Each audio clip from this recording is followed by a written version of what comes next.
Bien, buenas tardes a todos. Voy a intentar resumir en esta breve exposición cómo veo yo hoy el problema de la consagración a Dios, qué significado le doy, subrayando mucho lo de la sociedad secularizada. Y para eso tenemos que hacer un poco de historia, recogiendo la tradición y al mismo tiempo haciéndonos eco de que vida consagrada ha estado asociada durante muchos siglos a vida religiosa, de tal manera que se puede decir que es un sinónimo. A la hora de hablar de vida religiosa y de vida consagrada, normalmente hablamos de las mismas referencias, estamos hablando de lo mismo.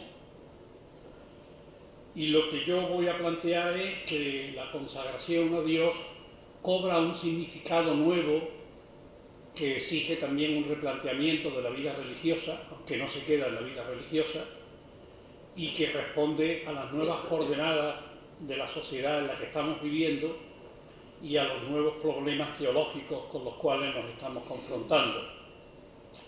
Primero que nada, ¿qué es eso de consagración y de dónde viene? ¿De dónde viene la consagración? Bueno, yo creo que fundamentalmente el problema de la consagración tenemos que entenderlo en el marco de las sociedades tradicionales. Y en las sociedades tradicionales hay un dualismo, una distinción que yo creo que las tenemos culturalmente muy asimiladas, aunque la sociedad en la que vivimos hoy pone muy en cuestión esa distinción. Y es la distinción entre lo sagrado y lo profano, lo divino y lo humano, lo sobrenatural y lo natural. Yo creo que esto ha marcado, de alguna manera, ha marcado a la humanidad y nos marca a la cultura. De hecho, lo tenemos en nuestro lenguaje coloquial. Cuando hablamos de Dios, y los mismos gestos de la liturgia están copiados de eso, la tendencia que tenemos es a mirar hacia arriba. Y por eso decimos, nuestro Padre que estás en el cielo. El cielo para nosotros es el símbolo de lo divino. Dios está arriba, Dios es el que todo lo ve, Dios es el omnipotente, Dios es el que está en lo trascendente, siempre signos de lo superior, y lo superior está arriba y nosotros estamos abajo. Esto, por otro lado, está en relación, como es lógico, con la experiencia que tenemos los seres humanos. Los seres humanos miramos al cielo y miramos al universo, y entonces cuando tomamos conciencia de nuestro lugar en el cielo. Pero simbólicamente nosotros vivimos siempre en ese dualismo. El dualismo de lo divino y el dualismo de lo humano. Y en ese dualismo de lo divino y de lo humano surgen dos conceptos que nosotros hoy utilizamos probablemente sin saber de dónde vienen. Por un lado, el concepto de consagración, y por otro lado, el concepto de secularización, que son dos conceptos que están muy unidos. Porque ¿qué es consagrar? Pues de nuevo, si nos ponemos a leer incluso lo que se nos define consagración, lo que se nos define en el diccionario de la lengua española, consagrar es coger algo del ámbito de lo profano y meterlo en el ámbito de lo divino, o de lo sagrado, o de lo santo. Si nosotros consagramos, pues no sé, una copa, o consagramos un edificio, o consagramos unas vestiduras, o consagramos a una persona, y de ahí surgen los templos. El templo es el espacio consagrado a Dios. Y en cuanto que consagramos algo a Dios, se establece una distancia respecto del mundo de lo no consagrado, respecto del mundo de lo humano, respecto del mundo de lo profano. Por tanto, nosotros nos movemos siempre en el marco de que consagrar a Dios a alguien o algo es de alguna manera apartarlo del mundo de lo profano, del mundo de lo terreno, si lo quieren ustedes, del mundo de lo humano. De ahí viene también, paradójicamente, el concepto de secularización, porque el concepto de secularización supone que algo que está en el ámbito de lo sagrado se pasa ahora al ámbito de lo profano. Por ejemplo, la secularización de los sacerdotes, o como decimos también, un sacerdote es reducido al estado laical. Bueno, pues detrás está la idea de que el sacerdote ha sido consagrado a Dios a través del sacramento del orden y ahora lo que hacemos es, de alguna manera, redimensionarlo, quitarlo del ámbito de lo sagrado en el que se ha metido y ponerlo en el ámbito de lo profano, en el ámbito en el que ya no hay una referencia directa y explícita a Dios, sino que es el ámbito de lo humano. Con lo cual detrás está una idea que de alguna manera forma parte de nuestra psicología y forma parte de nuestra cultura, y es el dualismo Dios-hombre. Por un lado está Dios y por otro lado está el hombre. Y claro, cuando hay un dualismo Dios-hombre, pues puede haber también una oposición Dios-hombre. De hecho, buena parte de la crítica a la religión y buena parte de la crítica al cristianismo, crítica fundamentalmente de los grandes maestros del ateísmo, del humanismo o ateo, es que al darle mucho a Dios y poner mucho énfasis a Dios se lo quitamos al hombre. Con lo cual lo que está detrás siempre es la imagen de que Dios y el hombre son rivales. O te entregas al hombre y eres un humanista y le das al hombre todo lo que el hombre merece, y entonces parece que se lo estás quitando a Dios, o se lo das a Dios y entonces parece que se lo estás quitando al hombre. De ahí viene, como digo, la consagración. La consagración. Alguien se consagra a Dios. Y al consagrarse a Dios ya pertenece a otro ámbito. Y esto es lo que lleva al culto, y esto es lo que lleva a las iglesias, a los templos. Los templos son los espacios cultuales, y en el culto tenemos todo un conjunto de ceremonias sacralizadas. Incluso alguna vez, cuando ha habido alguna, entre comillas, ya las palabras nos delatan, profanación de una iglesia, por ejemplo, pues luego hay una ceremonia de reparación y de consagración de nuevo de la iglesia. Porque es que se ha usado algo que estaba destinado al ámbito de lo divino y se ha usado para lo que sea, pero que está en el ámbito de lo profano. Entonces hay que volver de nuevo a consagrarlo a Dios. En este contexto también tenemos que caer en la cuenta, en la reflexión crítica que estoy intentando hacer, que es muy leve, tenemos que tener en cuenta que como Dios es más que el hombre, como Dios es lo superior y el hombre es lo inferior, como Dios está arriba y el hombre está abajo, insisto que estas son categorías que las tenemos muy metidas y que además se dan en todas las religiones de una manera o de otra aparecen estas categorías, pues como realmente nos encontramos, por lo menos en las religiones que son teístas o politeístas, cuando se produce esto, como al consagrarte entra en el ámbito de lo divino, eso te da una superioridad. Por eso los sacerdotes, los religiosos y las religiosas, de alguna manera aparecen ante los ojos del pueblo como personas que tienen una cierta superioridad. La gente lo expresa de mil maneras. Por ejemplo, una manera con que lo expresan, que probablemente todos a lo mejor lo hemos utilizado alguna vez, o por lo menos lo hemos escuchado. Tú que estás más cerca de Dios, o tú que conoces más a Dios, pide por mí.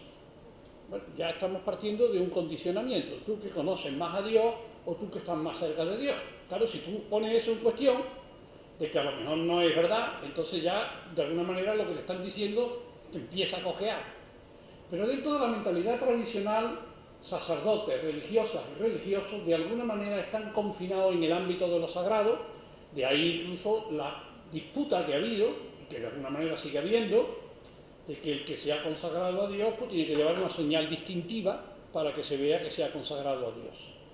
Y no puede tener una presentación secular, o no puede vestirse de una manera secular, porque una cosa es lo secular y otra cosa es lo sagrado. Una cosa es lo divino y otra cosa es lo humano.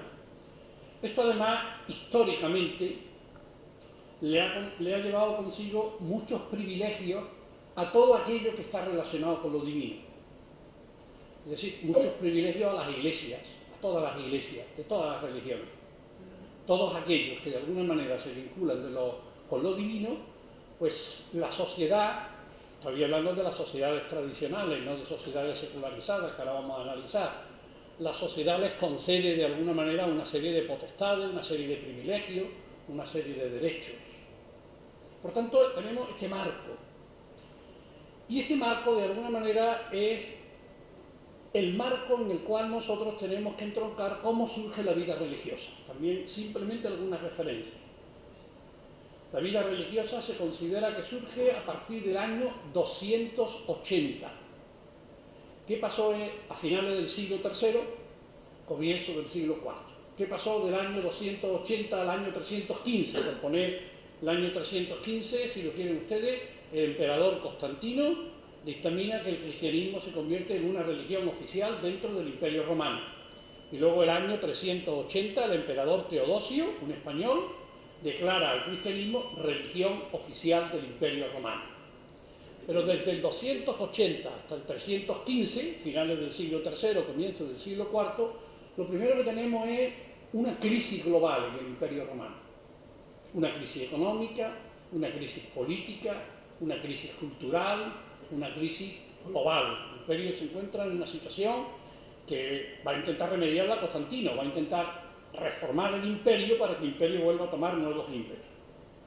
Y estamos asistiendo a las últimas persecuciones de los cristianos, pero sigue habiendo persecuciones de los cristianos.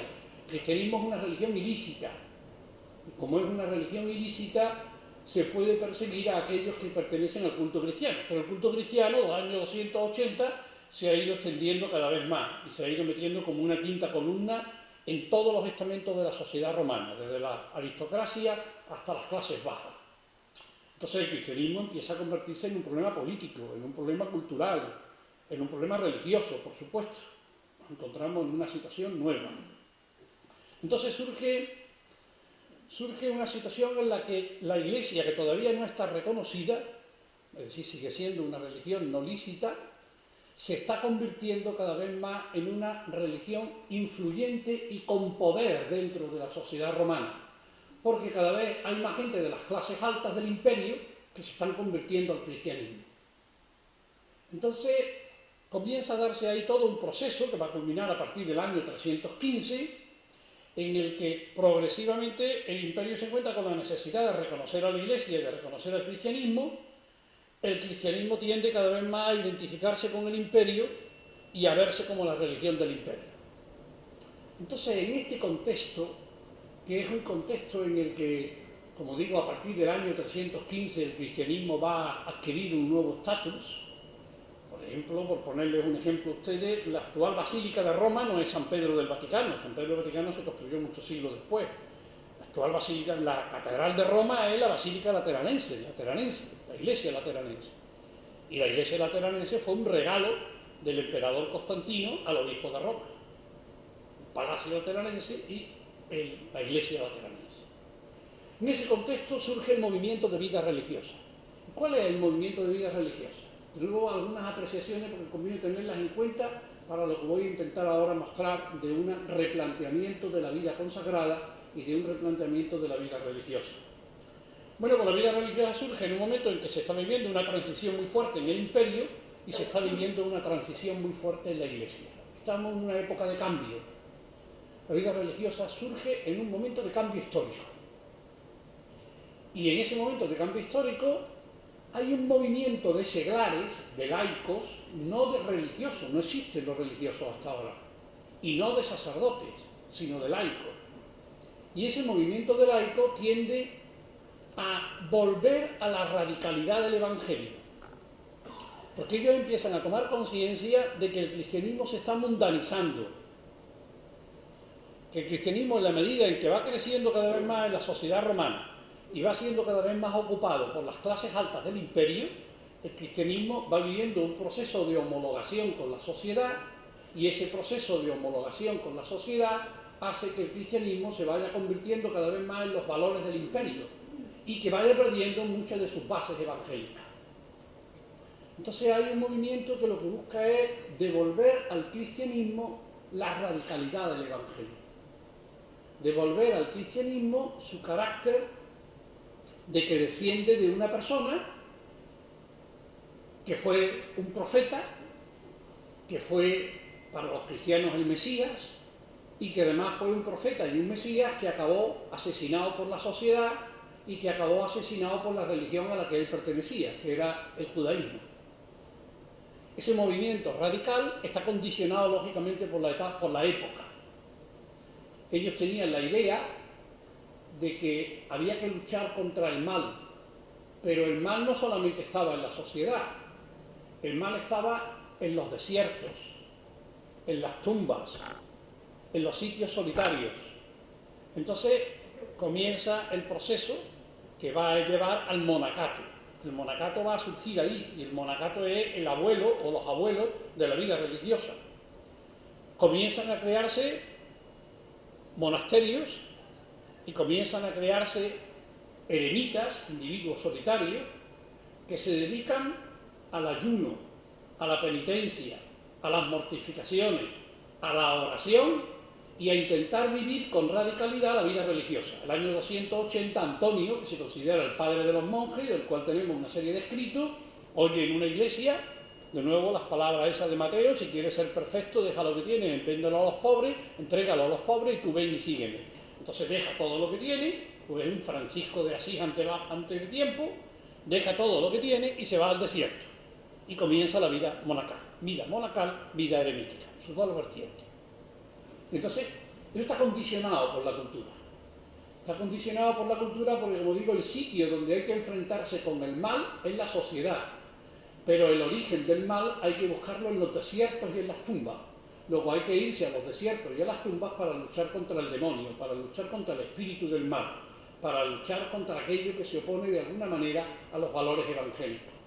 Está surgiendo un nuevo movimiento. Y ese nuevo movimiento, en un tiempo de angustia, en un tiempo de dificultad, en un tiempo, por otro lado, de mundanización, es al mismo tiempo una protesta silenciosa dentro de la Iglesia.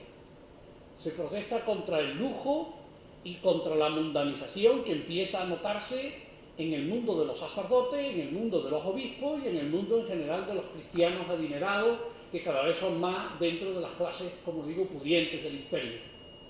Es una protesta silenciosa, es una protesta laica. Inicialmente no se quiere que los sacerdotes vayan a los monasterios, y luego cuando empiezan a irse sacerdotes a los monasterios, en realidad lo que se les pide es que renuncien a ejercer el ministerio sacerdotal. Luego se les va a permitir que ejerzan el ministerio sacerdotal solamente para atender a los sacramentos del monasterio. Pero ellos tienen que renunciar a la vida sacerdotal y, por supuesto, tienen que renunciar a los bienes. No olvidemos que el clero pues, puede poseer propiedades, puede poseer desde ese punto de vista una propiedad privada. De hecho, uno de los elementos que va a contribuir a la expansión del clero en el Imperio Romano es que se le concede además una serie de privilegios, entre comillas, fiscales al clero, y por tanto meterse en el clero, como además entonces el clero era clero casado, es decir, no existía la obligación del celibato, pues entonces lo que se buscaba precisamente era, si se ordenaba de sacerdote, por el hecho de ordenarse de sacerdote tenían una serie de privilegios fiscales. Eso va a marcar todo el siglo IV, que va a ser el siglo de la gran expansión del clero dentro del Imperio Romano. Por tanto, está surgiendo un nuevo modo de vida que lo que intenta es devolver el Evangelio a la Iglesia y generar un modo de vida laical que sea coherente con la radicalidad del Evangelio, y sin embargo podemos decir que el éxito de la vida monacal y el éxito de la vida religiosa que se está iniciando va a ser la causa precisamente de que la vida religiosa y la vida monacal pierdan las connotaciones que tuvieron en los orígenes. Porque entonces ya comienza a darse todo un proceso en el que, precisamente por el prestigio que tienen los grandes monjes y que tienen los grandes eremitas con el pueblo cristiano, pues comienza un proceso en el que el pueblo cristiano, que todavía elige a quién van a ser los ministros, comienzan a hacer presión para que cuando se muere el obispo, se elija como obispo a algunos que son parte de los monjes. Entonces empieza a haber el problema de monjes a los cuales prácticamente se les obliga, por así decirlo, a dejar el monasterio para que empiecen a formar parte de la jerarquía de la Iglesia. Al mismo tiempo, como hay monjes que comienzan a tener, por así decirlo, una gran afluencia de gente que viene a consultarles, pues se comienza a dar todo un proceso a través del cual los monasterios comienzan a convertirse en sitios de peregrinación de los laicos y se convierten en focos de atracción para el pueblo cristiano. Y ese triunfo, por así decirlo, de los monjes y de la vida religiosa que se está iniciando, va a hacer que cada vez se vea más la vida religiosa como algo que es un estamento de la Iglesia, que como el estamento de los sacerdotes y el estamento de la jerarquía es un estamento superior al estamento de la vida laical. Con lo cual lo que se inició como un movimiento de potencia de los laicos se convierte en un movimiento de gente que se aparta del laicado y que se convierten en religiosos. Eso incluso se va a expresar con algo que luego se va a meter en la vida religiosa. Todos recibimos un nombre cuando nos somos bautizados. Pues comienza a meterse la idea de que al meterse en la vida religiosa y hacer los votos de la vida religiosa, se asiste a un nuevo nacimiento espiritual. Y como se asiste a un nuevo nacimiento espiritual, uno deja el nombre del bautismo y recibe un nuevo nombre, que es el que se escoge para la vida religiosa. Es decir, está surgiendo, si lo quieren ustedes, un nuevo grupo. Está surgiendo junto a los ministros, junto a los sacerdotes y los diáconos y los obispos, que son los que constituyen la jerarquía de la Iglesia, junto a esa jerarquía sacramental e institucional, está surgiendo una nueva jerarquía espiritual. Y de ahí va a surgir toda una teología que dura hasta hoy. Hay dos modos de cristianos: los que se conforman con los mandamientos y los que aspiran a la perfección. Y la vida religiosa es la vida que aspira a la perfección. Por tanto, el cristiano que quiera vivir de una manera radical, pues casi la única salida que le queda es meterse en la vida religiosa o que lo ordenen de sacerdote. Las 1000 posibilidades que hoy tenemos de vocaciones laicales y las 1000 asociaciones, ONG y organizaciones que se han ido desarrollando en los últimos 50, 60, 70 años en la Iglesia y que permiten hoy que tengamos muchísimas vocaciones laicales, porque decimos que no tenemos vocaciones, pero no es verdad, vocaciones sí tenemos. Lo que pasa es que hoy muchas vocaciones cristianas que quieran vivir la radicalidad del Evangelio no necesariamente lo viven en el marco de dejarse ordenar como sacerdote o como diácono, ni lo viven metiéndose en la vida religiosa. Pero eso durante siglos prácticamente había desaparecido. La vida cristiana radical, la vida evangélica, como también se ha dicho, es la vida religiosa. Y la vida religiosa es la de los cristianos que aspiran a la radicalidad del Evangelio. Y el resto, pues el resto que se conformen con los 10 mandamientos, que ya tienen bastante, que por otro lado no son cristianos, sino que vienen de la tradición judía. Con lo cual tenemos ya dos tipos de cristianos. El tipo de cristianos que se conforman simplemente con salvarse, porque en el fondo esa es la pregunta, los mandamientos me bastan para salvarme, y los otros que son más generosos y que dan más a Dios, que son los que buscan los consejos evangélicos. Esto con 1000 matices, porque estoy diciendo algo que abarca todo un periodo largo de prácticamente más de 1500 años, y habría que matizarlo mucho y habría que entretenerlo mucho. Esto ha marcado la vida religiosa y esto ha marcado de alguna manera también a los laicos. Los laicos siempre han ido perdiendo cada vez más protagonismo en la Iglesia y han ido perdiendo cada vez más, de alguna manera, un papel activo dentro de la Iglesia. Bueno, sin más, porque esto nos llevaría, como digo, muy lejos, esto empieza a quebrarse en el siglo XX. En realidad, como es lógico, la reflexión teológica empieza antes, pero se puede decir que en el siglo XX es cuando cuaja la reflexión teológica. Y cuaja en 3 o 4 elementos que son claros. Por un lado, otra nueva visión de la Iglesia. Sencillamente, la Iglesia no son los curas. La Iglesia no es la jerarquía. La Iglesia no es el Papa. En la Iglesia hay Papa y en la Iglesia hay jerarquía, pero la Iglesia no es la jerarquía. La Iglesia no se define como institución jerárquica. La Iglesia es la comunidad de los bautizados, el pueblo de Dios. Esto que para nosotros ya lo hemos oído muchas veces, aunque luego no se ha traducido en la práctica de la Iglesia o se ha traducido de una manera muy limitada, esto es algo que comienza a generarse ya a lo largo del siglo XX y que va a llevar al Concilio Vaticano II. No, cuando tenemos que hablar de la Iglesia, lo primero que tenemos que hablar es de la comunidad cristiana, del pueblo de Dios. Y cuando hablamos del pueblo de Dios y hablamos de la comunidad cristiana, lo primero es tener conciencia de que la jerarquía está dentro de la Iglesia, pero la jerarquía no es la Iglesia. En realidad nos hemos vivido una perversión del cristianismo. Una parte, que es la jerarquía, se ha convertido en el todo. De hecho, en el lenguaje coloquial todavía lo seguimos teniendo. Si nosotros decimos la Iglesia ha dicho algo, automáticamente pensamos que lo ha dicho el Papa o que lo han dicho los obispos, o que lo han dicho los curas, lo ha dicho el párroco. Pero no se nos ocurre decir la Iglesia ha dicho algo y empezamos a ver los laicos. Eso todavía no, en nuestro esquema, todavía no entra.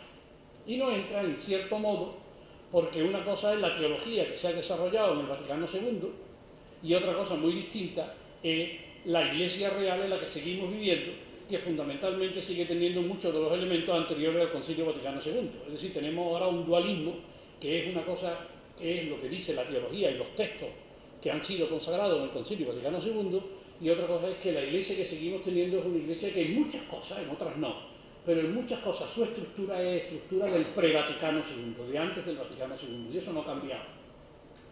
Incluso muchos de los intentos que se hicieron de potenciar a los laicos después del Concilio Vaticano II se han ido perdiendo. Bueno, si la Iglesia es el pueblo de Dios y la comunidad de los fieles, hay que hacer una segunda afirmación. Y la segunda afirmación es que el sacramento fundamental de la Iglesia no es el sacramento del orden. El sacramento fundamental de la Iglesia es el sacramento del bautismo. Y la consagración a Dios es la consagración del bautismo. Esto se ha devaluado por una razón muy sencilla que es explicable para nosotros, pero que quizás ahora en la sociedad secularizada va a ir cobrando cada vez más valor, porque en la sociedad secularizada en la que estamos viviendo, cada vez nos encontramos a más matrimonios en los cuales los hijos no se han bautizado. Quiero decir con esto que cuando se generaliza el bautismo de los niños, se pierde la conciencia de que la opción por el Evangelio y la opción por Jesús de Nazaret y la opción por Cristo es algo que corresponde a la libertad y a la opción de cada uno de nosotros. Y que por tanto la consagración es que yo elijo libremente consagrarme a Dios haciéndome discípulo de Cristo. Eso se pierde desde el momento en que bautizamos a los niños pequeños.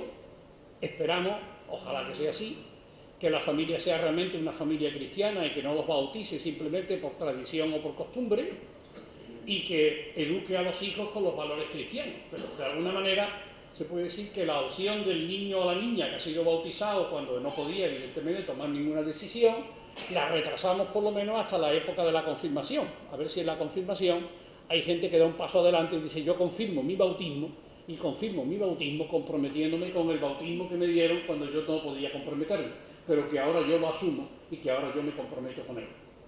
Entonces surge una segunda dinámica, que es la que podemos llamar teología de los laicos. Y dentro de la teología de los laicos surge además un planteamiento que es el planteamiento radical. Los laicos se han consagrado a Dios. En realidad el Nuevo Testamento no habla nada de la vida religiosa, porque es que no existe la vida religiosa en el Nuevo Testamento. La vida religiosa se inspira en los textos del Nuevo Testamento, como toda la teología y toda la vida cristiana tiene que inspirarse en los textos del Nuevo Testamento, claro, y en los evangelios, pero las bienaventuranzas no son para la vida religiosa, las bienaventuranzas son para el pueblo y para los discípulos. Y los planteamientos de Jesús no están dirigidos simplemente a la jerarquía, sino que están dirigidos a los discípulos, y entre los discípulos hay mujeres, entre los discípulos hay toda una serie de personas que forman parte, digámoslo así, del grupo que se va adhiriendo a Jesús, pero que no son incluso de los 12 que están acompañando a Jesús de una manera más cercana. Surge una nueva teología, que es la teología del bautismo. Y surge además, lo que a mí más me interesa, surge además el contexto de una sociedad secularizada. Y aquí es donde ya entramos en una condición que yo creo que nos obliga todavía mucho más a un replanteamiento de la vida religiosa, que ya tiene que darse a partir de una nueva eclesiología, a partir de una teología del laicado, y a partir del conocimiento de que la vida religiosa empezó como un movimiento laical, pero que ahora tiene que darse porque ahora estamos en una nueva coordenada histórica. La nueva coordenada histórica es que de la misma manera que asistimos a un periodo histórico de cristianización del continente y de la cultura europea, hoy estamos asistiendo a un proceso de paganización del continente y de la cultura europea. Es decir, nos encontramos con el problema y con el contraste de viejas cristiandades en las que prácticamente, por lo menos los que tenemos una cierta edad, todos estamos bautizados y oficialmente todos pertenecemos a alguna iglesia cristiana, pero en la que de hecho un sector de la población importante y además creciente, de hecho han roto con su filiación o con su vinculación dentro de las iglesias cristianas y dentro de su consagración, por así decirlo, a Dios dentro de la iglesia. Hay algunos que incluso quieren llevarlo a sus últimas consecuencias jurídicas, y hay incluso una disputa de que gente que apostata oficialmente de la fe cristiana, pues que eso se meta en la partida del bautismo y o que se rompa la partida del bautismo, cosa que jamás han querido los curas ni jamás ha querido la iglesia, porque dice que el bautismo es de una vez para siempre y que no se puede repetir, y que por tanto el que se ha consagrado con el bautismo, que eso ya está ahí, pero se puede meter este ha apostatado de la fe católica y ha apostatado de la fe, que es lo que algunos piden. Pero sin entrar en planteamientos canónicos o jurídicos, y ya digo que eso además está planteado en todos los países, pues, en todos los países, por lo menos en Europa, estoy refiriéndome fundamentalmente a Europa y no tanto a América Latina, aunque muchos de estos problemas van desplazándose, como es lógico, a las otras áreas geográficas y a las otras áreas del cristianismo. Pero lo que nos encontramos es una cultura en la que, dicho de una manera muy sencilla, que además a lo que responde también mi libro, Dios ha dejado de ser un referente cultural. Nosotros ya no partimos de la evidencia de Dios. La sociedad no parte de la evidencia de Dios.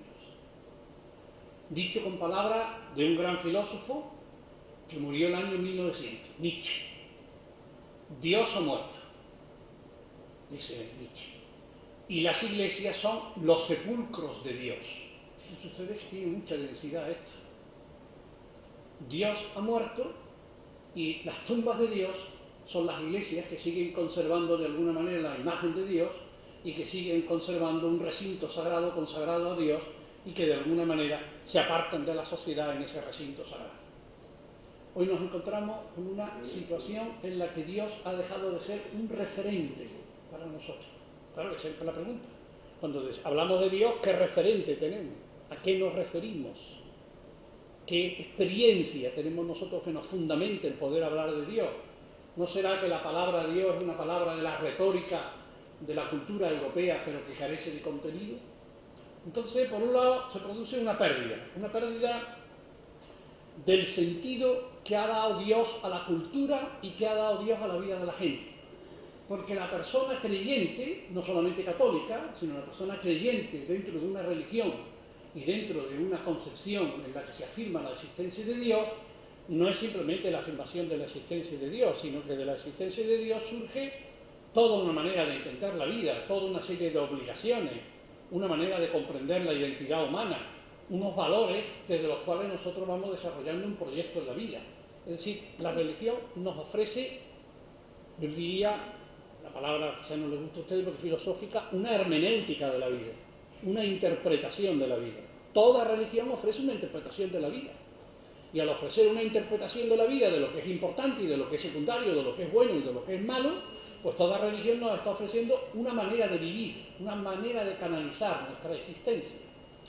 Claro, nuestra cultura, al perderse la referencia a la tradición cristiana, que ha sido la constitutiva de todos los países europeos durante casi 2000 años, al perderse la referencia, la pregunta es, ¿qué sustituye a esa referencia? Es decir, si el cristianismo me enseña una manera de vivir y ahora el cristianismo está empezando a dejar de ser la referencia del modo de vivir para cada vez más personas y cada vez más la sociedad se siente indiferente respecto de la tradición cristiana, aunque sigan subsistiendo cristianos, pero los mismos cristianos nos encontramos cada vez más condicionados y afectados por la sociedad en la que vivimos, porque hoy nos empezamos a encontrar con el problema de que para la gente el que nosotros seamos cristianos y además el que nos definamos como tales ante los demás genera extrañeza, genera perplejidad, cuando no genera de alguna manera menosprecio y minusvaloración. Es decir, hoy ser cristiano no te da un plus en la sociedad, sino que casi se convierte en un minus, en una exigencia que tenemos nosotros que afrontar. Casi tendríamos que decir que nosotros tenemos que demostrarle al resto de nuestros conciudadanos que no son cristianos, que a pesar de ser cristianos, podemos ser tan buenos profesionales, tan buenos ciudadanos y tan buenas personas como los demás. Como de alguna manera le ha pasado también a la mujer, que ha tenido que demostrar que a pesar de ser mujer, entre comillas, puede rendir y puede ser tan buena como cualquier varón en cualquier ámbito de la cultura y de la sociedad. Pero yo creo que aquí hay un vuelco. Antes lo cristiano te daba un plus en la sociedad y la gente te trataba de una manera mejor. Hoy más bien te miran con conmiseración, con extrañeza o incluso con rechazo y agresividad, lo cual genera una situación nueva. Yo creo que estamos viviendo una fase nueva, la secularización. No es simplemente que hoy muchas cosas que están en el ámbito de la Iglesia estén pasando al ámbito de la sociedad y al ámbito profano, sino que es que incluso lo eclesiástico y lo sagrado suscita hoy en muchos ambientes, cuando no indiferencia, rechazo o minusvaloración. Entonces esto genera evidentemente una complicación, incluso en nuestra manera de vivir la fe. Pero yo quisiera, en este contexto que es la sociedad secularizada en la que estamos viviendo, aludir a algo que yo creo que es determinante. El problema no está simplemente en negar a Dios. El problema es qué alternativa ofrecemos a las religiones. Porque si las religiones ya no nos sirven o no van a servir en el futuro, está por ver, pero si las religiones no sirven o no van a servir en el futuro, sobre todo para las jóvenes generaciones, ¿quién o qué instancias son las que generan los valores, son las que generan los criterios, son las que generan las jerarquías desde las cuales nosotros podemos construir nuestra vida? Es decir, ¿cómo nosotros definimos el bien y el mal si las categorías religiosas para definir el bien y el mal ya no sirven? Porque el bien y el mal siguen estando ahí presentes en la vida y nosotros tenemos además que educar a nuestros hijos y a nuestros nietos en un camino en la vida que les permita crecer como personas y que les permita vivir la vida con hondura y que les permita vivir la vida con sentido. Y claro, eso no, nosotros no lo encontramos tan fácilmente. ¿De dónde nos viene eso? Antes nos lo ofrecía la religión, ahora ya la religión deja de ofrecerlo o sigue ofreciéndolo, pero la oferta de la religión no me interesa. Antes me lo podía ofrecer el consenso que había en la sociedad y en la cultura. La sociedad de nuestros padres, de mis padres, o y no digamos de mis abuelos, era bastante homogénea en el fondo. Es decir, el concepto del bien y del mal estaban claramente definidos. Luego había gente que se comportaba bien y gente que se comportaba mal, como ha habido siempre en toda la historia de la humanidad. Pero no había grandes discusiones acerca de lo que era el bien y de lo que era el mal.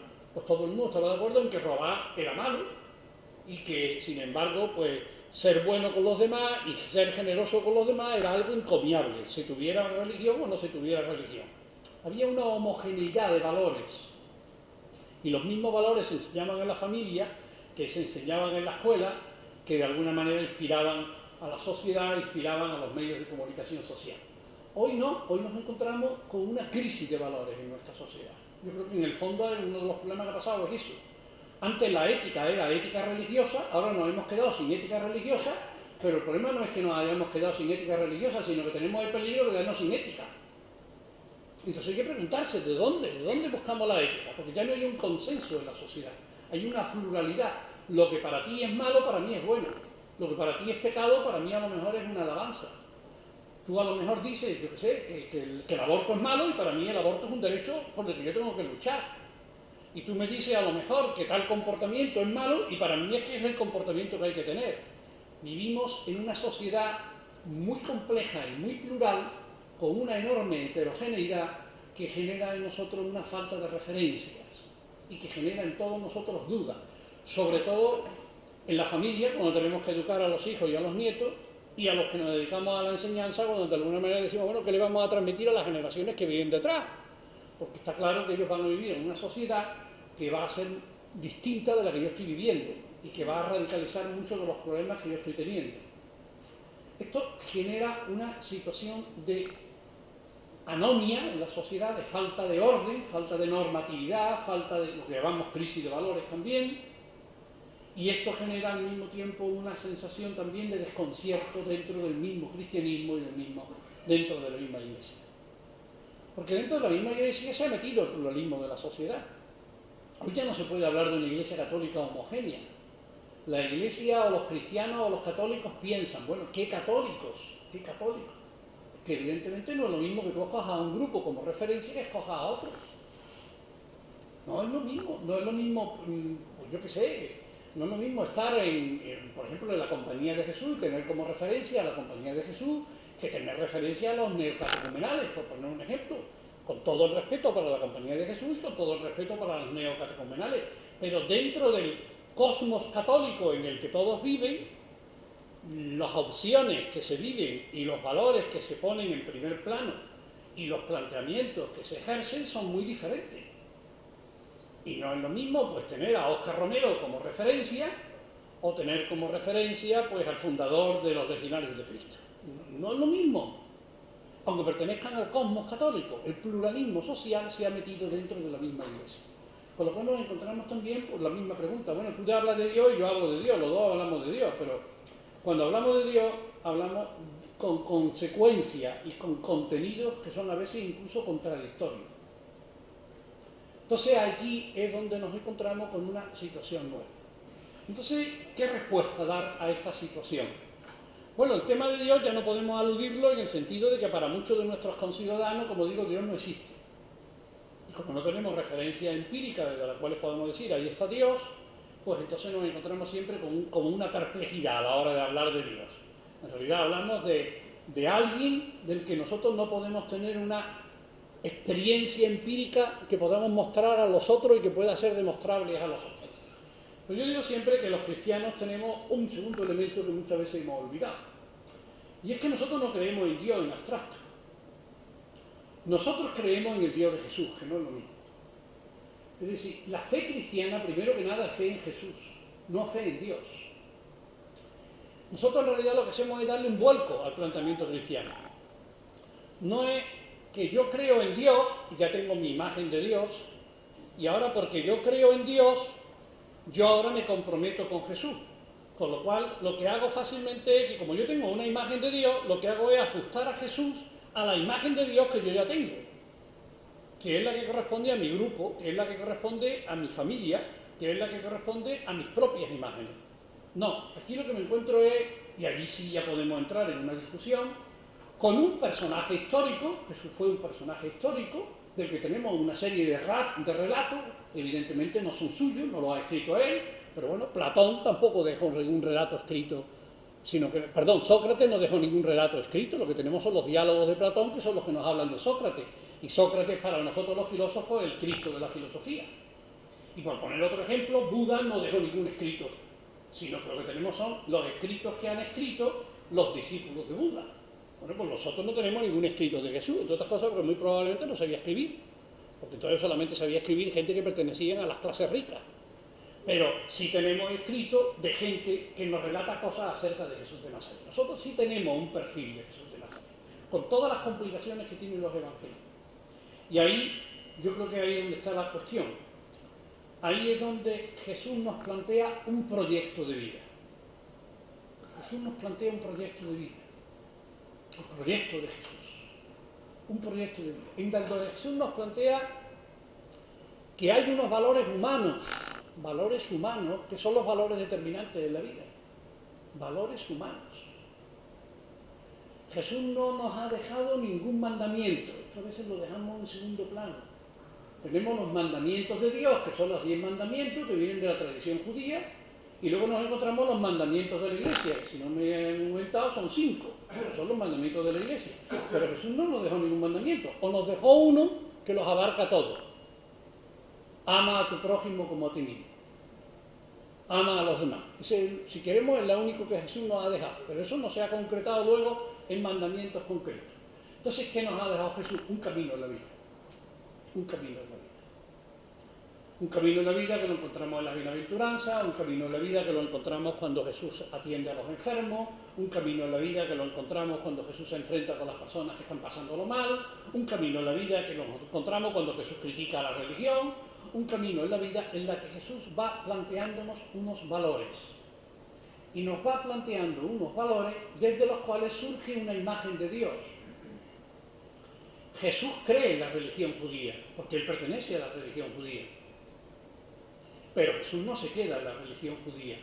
Hace una interpretación de la religión judía y una interpretación de las imágenes de Dios que están en el Antiguo Testamento, y algunas imágenes de Dios del Antiguo Testamento son para nosotros absolutamente brutales, absolutamente inaceptables. Mi homilía del domingo pasado, normalmente siempre la homilía es sobre el Evangelio. Yo el domingo pasado lo dije a la gente, digo, miren ustedes, yo normalmente tengo una misa por las noches allí en Granada. Yo normalmente siempre me centro en el Evangelio para tener la homilía, pero hoy no voy a hablar del Evangelio. Hoy voy a hablar del relato de Abraham y de Isaac, porque el relato de Abraham, al que se le ha planteado como el padre de los creyentes, es el relato en el que nosotros decimos que si mañana aparece en los periódicos alguien que nos ha dicho que ha matado a su hijo porque Dios se lo ha mandado, nosotros o lo enviamos al manicomio o lo enviamos a la cárcel. No hay más alternativa. Luego, decir que Abraham es el padre de los creyentes y ponernos como modelo el sacrificio del hijo, eso nos plantea un montón de problemas a los que somos cristianos. Entonces, hay una revisión del Antiguo Testamento a partir de Jesús. Las imágenes de su propio pueblo son imágenes de muchas cosas que exigen una reinterpretación. Y Jesús vive su consagración a Dios como un intento precisamente de presentarnos, si lo quieren ustedes, un Dios diferente, una religión diferente y una forma diferente de vivir. Y ahí es donde sí encontramos nosotros que en Jesús se da una consagración. Es lo que nosotros decimos cuando decimos que Jesús es el Cristo. Nosotros hemos hecho un nombre propio, era Jesucristo. Pero en realidad lo que nosotros decimos es Jesús el consagrado, Jesús el ungido, Jesús que ha recibido el Espíritu de Dios, la fuerza de Dios, y que al recibir la fuerza y el Espíritu de Dios ha cambiado la religión, ha cambiado la manera de entender la vida y ha cambiado la imagen misma que nosotros tenemos del hombre. Entonces, claro, ya a partir de ahí surge otra problemática. Primero, si yo me consagro y me consagro en el cristianismo, yo lo que estoy es identificándome con el proyecto de vida de Jesús. Y entonces ya sí tengo yo ahí un referente. Y ahora puedo yo empezar a hablar con los demás.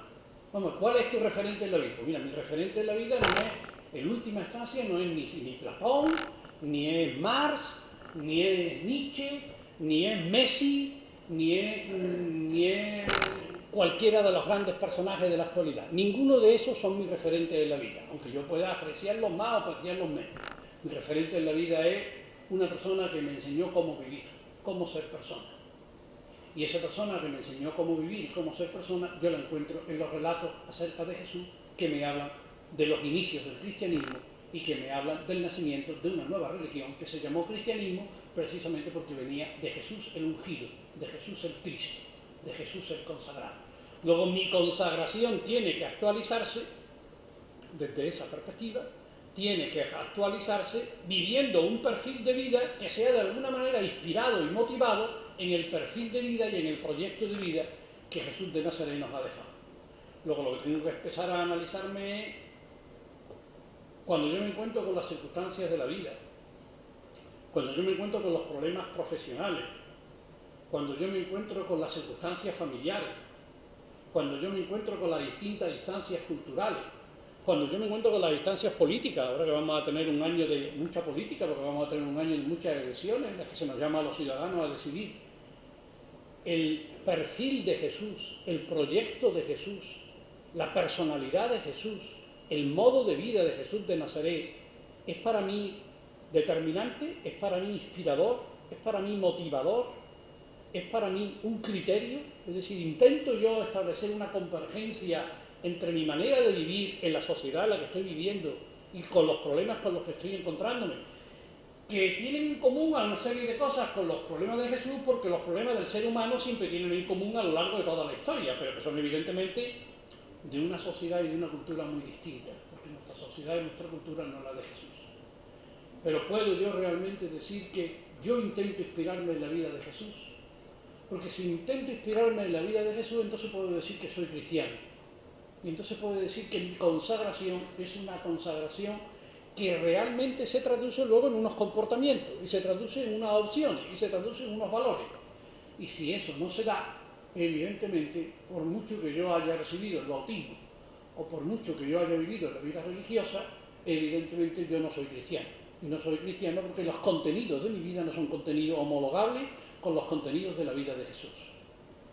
Entonces, a partir de ahí, evidentemente resulta también fácil de comprender que se produzca una revalorización de lo secular, de lo laical y de lo humano. Jesús fue un laico.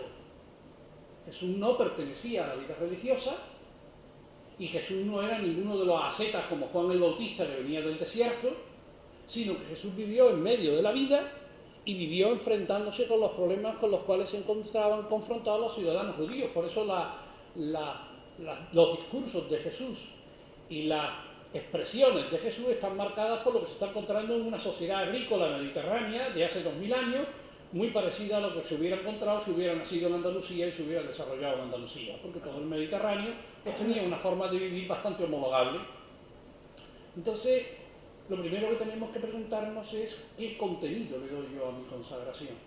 Y si la vida religiosa y los parámetros de la vida religiosa y las estructuras de la vida religiosa me dificultan vivir el perfil y vivir el proyecto de Jesús, entonces lo que tengo que replantearme es que lo que tengo que criticar es la vida religiosa, no criticar el perfil de Jesús, sino criticar la vida religiosa. Entonces lo que tengo que replantearme es si los modos de vida religiosa que se han ido construyendo a lo largo de los 2000 años siguen siendo válidos hoy, porque a lo mejor fueron válidos en otra época cuando la sociedad era distinta y la mentalidad y la sensibilidad era diferente, pero hoy han dejado de serlo. Y al mismo tiempo, algo que yo creo que es muy determinante, y es que entonces ya ahora de nuevo puedo abordar el tema de Dios. ¿Quién es Dios para mí? Bueno, lo primero que tengo que decir siempre es que yo participo con el resto de mis conciudadanos de que yo a Dios no lo he visto nunca. Y de que las experiencias de Dios que yo pueda pensar que he tenido son siempre experiencias muy ambiguas, porque son experiencias que yo he tenido, pero son experiencias que yo he tenido en las que yo he creído que Dios estaba comunicando conmigo, pero me lo he creído yo. Y a lo mejor es que yo me lo he convencido y me he equivocado. Hay muchas veces que nosotros podemos creer que Dios nos está hablando y a lo mejor es que no es Dios que está hablando, sino que me lo estoy creyendo yo. En el fondo es mi respuesta a la problemática de Abraham e Isaac. Si yo hubiera sido Abraham, le hubiera respondido a Dios, pues o sea, esta es la tradición teológica y filosófica. Yo no sé si la voz que me está hablando diciendo que me tengo que matar a mi hijo es verdaderamente la voz de Dios o es un falso Dios. Pero sí sé que la voz de mi conciencia me dice que yo no puedo matar a mi hijo. Y si yo tengo que elegir entre la voz de mi conciencia, que para mí es la voz de Dios, o otra voz que me viene de fuera, que me dice que haga algo que va en contra de mi conciencia, yo me quedo con la voz de mi conciencia, que me resulta mucho más fiable que cualquier otra voz que me venga de fuera. Y si me equivoco, que me equivoque yo, y no que se me equivoque por haber seguido otra cosa que va en contra de la voz de mi conciencia. Eso es algo que ya se encuentra en Santo Tomás de Aquino y que ya se encuentra en los grandes teólogos, y eso es algo que ya está en la filosofía. Por ejemplo, un comentario de Kant acerca de Abraham e Isaac, donde prácticamente Kant utiliza las mismas palabras que yo le estoy utilizando. Entonces, lo primero que tenemos es que poner en cuestión nuestras imágenes de Dios y nuestras propias experiencias de Dios. Nunca estamos seguros. La anécdota, ya que estamos en el año de Santa Teresa, de aquella monja que fue a contarle a Santa Teresa, que era superiora de uno de los conventos, las visiones que estaba teniendo y las vivencias que estaba teniendo y lo que Dios le estaba pidiendo, y cuando terminó de hablar, Santa Teresa llamó a otra monja y le dijo: dígale a la despensera que a esta monja se le dé un suplemento de alimento y que se la alimente mucho mejor, porque necesita mucha más alimentación. Y estaba respondiéndole de una manera clara a todo lo que le estaba diciendo la otra monja, que lo presentaba como imágenes y como visiones divinas. Bueno, pues eso tendríamos que aplicarlo también a nuestra propia vida. Muchas de nuestras imágenes y muchas de nuestras intuiciones y muchas de nuestras comunicaciones pues son muy ambiguas. ¿Cómo entonces evaluarlas y criticarlas? Pues de nuevo, busquemos, si somos cristianos, el criterio de Jesús de Nazaret y veamos si en la vida de Jesús de Nazaret hay una referencia y hay unos valores que concuerdan con lo que nosotros creemos que Dios nos está pidiendo, con lo que nosotros creemos que Dios nos está comunicando, con lo que Dios nos está diciendo. Y siempre sin renunciar, evidentemente, a la voz de mi propia conciencia y a que Dios me ha dado inteligencia y libertad, porque la vida en última instancia es mía. La vida es mía. Y la vida mía será una vida de Dios en la medida en que haya una transparencia de mi vida a la vida de Dios, pero desde luego la vida es mía. Y lo que Dios me pide es que viva mi vida y que me haga responsable de mi propia vida. Desde ahí, además, yo creo que habría que replantear, porque muchas de las imágenes de Dios no solamente son cuestionables en el Antiguo Testamento, sino que también tenemos muchas imágenes ambiguas en el Nuevo Testamento, sobre todo en las cartas de Pablo y no en los Evangelios. Tanto en los Evangelios tenemos menos imágenes cuestionables, también podemos encontrar algunas, pero menos.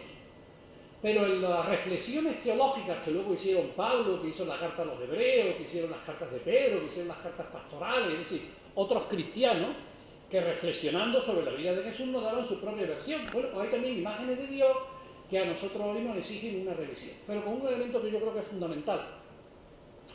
Y es que no es partir de Dios al que no conozco para luego evaluar a Jesús, sino es partir de Jesús al que puedo conocer relativamente bien, como puedo conocer a otros personajes históricos, para luego evaluar todo lo que me digan acerca de Dios. Es decir, los cristianos no creemos en Dios, creemos en el Dios de Jesús. Y creer en el Dios de Jesús no es creer en todos los dioses. Y creer en el Dios de Jesús es creer en imágenes que concuerdan con lo que Jesús dijo y con lo que Jesús hizo, no con otras cosas. Y desde ahí podríamos incluso dar un salto más, que nos permitiría incluso un diálogo, a mi juicio, con el ateísmo humanista, no con cualquier ateísmo, porque es también una ingenuidad pensar que el ateísmo es homogéneo. El ateísmo hoy es tan plural como lo es la pertenencia a las religiones, y dentro de las distintas corrientes ateas hay distintas heterogéneas posiciones, y por tanto nos podemos encontrar mucha gente con la que podemos incluso sentirnos muy cercanos. A veces nos podemos sentir mucho más cercanos de personas que se confiesan ateas que de personas que se confiesan cristianas y cuya visión de Dios y cuyos contenidos de vida nos resultan absolutamente contradictorios. Pero en cualquier caso podríamos decir también que nosotros procedemos de otra manera, es decir, nosotros creemos en la legitimidad y validez de una forma de vida de un hombre, Jesús de Nazaret, y desde ahí creemos en Dios. Y entonces podríamos decir que lo que legitima a Dios es Jesús de Nazaret. Dicho de otra manera, ya vamos a celebrar la Semana Santa pronto, aquí de fondo hay muchos problemas teológicos. Dicho de una manera muy simple, si nosotros podemos reconciliarnos con el Dios que no interviene en la crucifixión de Jesús, que no para la mano asesina, que no envía legiones de ángeles, si lo quieren ustedes, para parar la pasión, y si nosotros podemos reconciliarnos con un Dios que en muchas circunstancias de la vida que todos padecemos, porque todos tenemos en la vida circunstancias desgraciadas, nos encontramos con que Dios no interviene y nos preguntamos dónde está Dios y no tenemos respuesta, porque muchas veces no tenemos respuesta, hay que ser honrados. Si nosotros nos encontramos con esas situaciones en la vida en las que Dios brilla por su ausencia, entre comillas, y a pesar de todo seguimos creyendo en Dios, en buena parte es porque creemos en Jesús de Nazaret. Y creemos que Jesús de Nazaret, cuando se puso en las manos de Dios, cuando murió sin espíritu de venganza, sin odio contra los que lo estaban matando, sin romper con Dios, poniéndose en las manos de Dios, creyendo en Dios, viviendo su soledad y al mismo tiempo poniéndose en las manos de Dios, pues entonces nosotros podemos decir, si para mí Jesús de Nazaret es el que me ha marcado el proyecto de vida fundamental y el que me ha marcado un camino de sentido, entonces yo puedo encontrar a Dios en experiencias que no tienen sentido desde un punto de vista humano y que sin embargo me permiten creer que Dios está ahí presente. Y ya para concluir, porque se me ha ido el tiempo encima y ya llevo ya la hora, para concluir con un elemento además que yo saco que yo creo que cada vez habría que darle más fuerza. El catecismo que aprendimos casi la totalidad de los que estamos aquí, digo casi porque los más jóvenes no lo han aprendido, que eran las Tetes y Agripalda, decía, ¿qué es la oración? La oración es elevar el corazón a Dios y pedirle merced. ¿Qué es lo que está detrás? Pues algo muy sencillo. Cuando tú te relacionas con Dios y el relacionarte con Dios lleva a que se te resuelvan los problemas de salud, problemas económicos, problemas amorosos, problemas de conflictos profesionales, los problemas que sean, los que cada uno va teniendo en los avatares de su vida, que cada uno se va encontrando con sus propios problemas. Relacionarse con un Dios, que además es omnipotente, y que te resuelve los problemas, pues eso casi, podría decir que eso lo hacen hasta los paganos. Es decir, si un pagano, haciendo una oración a Dios, le resolviera el problema que tiene, seguro que todos harían oraciones a Dios. Bueno, además es que es de sentido común. Ahora, creer en un Dios que no elimina los problemas de la vida y que incluso nos complica los problemas, porque en realidad Jesús lo que viene es a complicarnos los problemas. Y nos complica los problemas porque dice que cuando te peguen una bofetada, tú no le pegues otra bofetada al otro, sino que incluso le pongas la otra mejilla. Y que al que te ha hecho daño lo perdone. Y que seas misericordioso. Y que además cuando tiene, lo compartas con el que no tiene. Cuando viene un hombre que lo que hace es complicarte más la vida y te presenta una imagen de Dios en la que Dios no te resuelve los problemas y además te los complica, para eso hace falta fe. Para eso hace falta fe de creer que nunca encontraremos más la trascendencia de Dios que cuando encontremos a Dios en las situaciones en las que nunca jamás hubiéramos buscado a Dios. Y las situaciones en las que nunca buscamos a Dios es en las situaciones de enfermedad, en las situaciones de pobreza, en las situaciones de indigencia, porque como tenemos la imagen del omnipotente, al omnipotente lo encontramos más en el trono del César. Pensar que podemos encontrar a Dios en un niño que nace en unas condiciones infrahumanas dentro de una cueva, que es el símbolo que nosotros ponemos para hablar de Jesús de Nazaret, ahí hace falta mucha fe en Dios para creer que ahí está Dios. En cambio, para creer que Dios está en el trono del César, para eso no necesitamos tanta fe, porque desde el trono del César podemos sentirnos mucho más cercanos del Dios omnipotente. Mientras que sentirnos cercanos de Dios, cuando nos encontramos confrontados con todo lo negativo que hay en la vida, e intentamos poner de alguna manera, si lo quieren ustedes, ternura, humanidad, amor, en las situaciones negativas de la vida, las nuestras y de las personas con las cuales nosotros nos relacionamos, para eso sí hace falta una consagración a Dios y para eso sí hace falta una gran fe en Dios. Entonces, a partir de ahí podemos comprender de que nunca Jesús es más cercano a Dios y nunca más podemos decir que Jesús es el Dios hombre y el hombre Dios, que cuando Jesús se muestra profundamente tierno, profundamente humano, profundamente misericordioso y profundamente sensible con lo que los pasan peor en la vida. Entonces es cuando realmente Jesús es el que está viviendo la vida con más hondura. Y entonces es cuando nos encontramos con lo que es la definición del cristianismo. Cuanto más humano es Jesús, más divino es, más cerca está de Dios. Y cuando nosotros más cerca estamos de los seres humanos, más nos estamos acercando a Dios. No en nuestros momentos de gloria, que son los que nosotros pondríamos en primer plano, no en nuestros éxitos es cuando estamos más cercanos de Dios, sino que estamos más cercanos de Dios en los momentos de fracaso, de dificultad y de negatividad que todos tenemos en la vida, cuando la vida no nos vence y la negatividad de la vida no nos vence, y entonces, como Jesús de Nazaret, seguimos apostando por el amor, por la misericordia, por el perdón, por la generosidad, por todo aquello que constituye el núcleo de la vida de Jesús y que constituye el núcleo desde el cual Jesús nos dice que Dios está con los que viven así y con los que se comportan así. Y que Dios sigue siendo un misterio para nosotros. Y que Dios para nosotros sigue sin tener un nombre, sin tener un rostro. Pero que cuando nosotros hacemos eso, y lo hacemos desde la imitación y seguimiento de Jesús, entonces es cuando realmente nosotros somos más imagen y semejanza de Dios.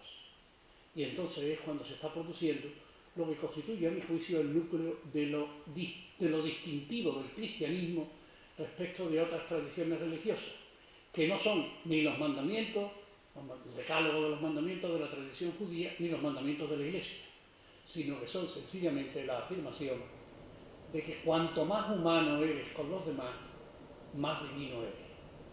Y que cuanto más divino eres, más humano eres y más cerca estás de los demás. Y eso, que es la fórmula del hombre Dios y del Dios hombre, hay que traducirlo luego en las distintas experiencias de la vida y en los distintos problemas que todos nos vamos encontrando. Y ahí es donde se da la calidad de nuestra identidad cristiana y el significado último de nuestra consagración a Dios.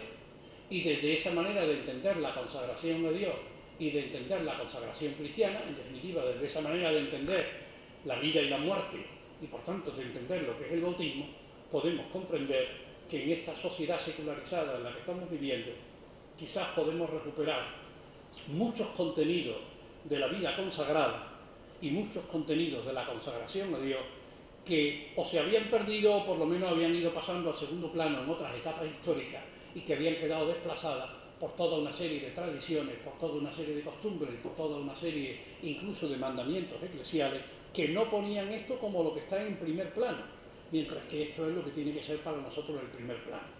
Es decir, le podríamos decir al ateo, miren usted, si usted no cree en Dios, yo no le pido que crea en Dios, pero dígame usted si una manera de vivir como la que ha inspirado a Jesús, que lo ha inspirado a los Francisco de Asís, a la Teresa de Calcuta, a los Oscar Romero, a los Martín Lutero King, si esa manera de vivir es una manera de vivir digna, y si esa manera de vivir, esa es una manera de vivir digna y es una manera que le genera respeto, con esa manera de vivir es con la que yo me identifico.